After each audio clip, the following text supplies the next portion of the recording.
BBC ги објави 4 грешки кои што ги направи Трамп и Белата куќа во однос на коронавирусот. Во анализата се толкува непочитување на основната мерка, а тоа е носење на заштитна респираторна маска.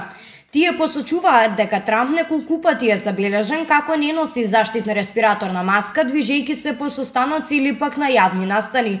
Во втората точка во однос на непочитување на физичката дистанца, се вели дека Белата куќа го прекршила ова правило при неодамнешната свеченост за именување на судиката на Врховниот суд на САД. Настанот се смета за жариште на ширење на коронавирусот. Во извештајот се вели дека Трамп не ги почитувал ниту мерките за самоизолација.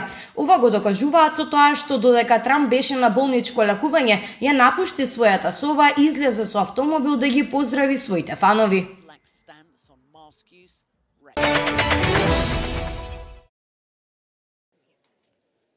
Европскиот комесар за проширување и добрососедска политика Оливер Вархеј синоќа објави дека е во самоизолација, откако дозна дека еден член од неговиот тим е позитивен на коронавирусот. Оваа вест еврокомесарот ја сподели на неговиот Твитер профил, при што напиша дека членовите од неговиот тим чекаат резултати од тестирањето, па во однос на ова, согласно мерките на здравствените власти, тој е во изолација.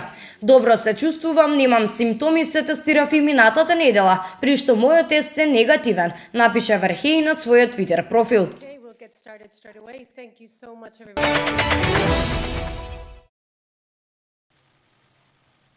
Британскиот премиер Борис Џонсон во понеделник ќе ги запознае пратениците со новиот 3-степен систем на предупредување со кој ќе се одреди кои мерки ќе ги применуваат во разни делови на земјата поради епидемијата на коронавирусот, додека северот на Англија се подготвува за заострување на рестрикциите.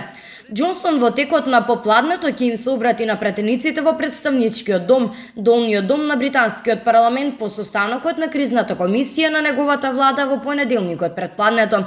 Новиот систем, како што дознаваат медиумите, ќе има 3 степена на предупредување: среден, висок и многу висок. Тоа ќе зависи од ширењето на коронавирусот, што ќе ги одредува мерките со кои што ќе се применуваат на локално ниво.